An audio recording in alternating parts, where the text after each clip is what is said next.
Хамгийн аюултай нөхцөл байдлын дараа таны амьдрал нурж та юу ч хийж чадахгүй болдог.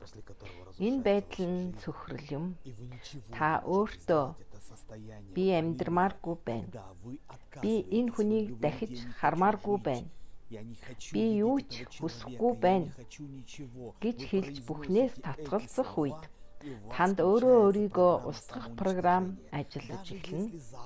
Маргааш нь сэрээд цааш явахыг ямар нэг зүйл хийхийг хүссэн ч бай бүтэхгүй.